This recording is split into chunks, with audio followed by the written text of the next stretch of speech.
శృతి చెయ్యని సిగ్గుల వీణ రేగిందో ఎమ్మో మతిపోయిన ఈ పసికూన ఏం తాళం వేశాడే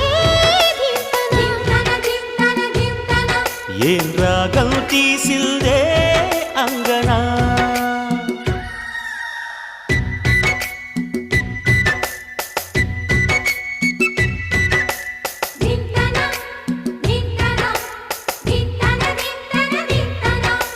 మోగిందో ఎమ్మో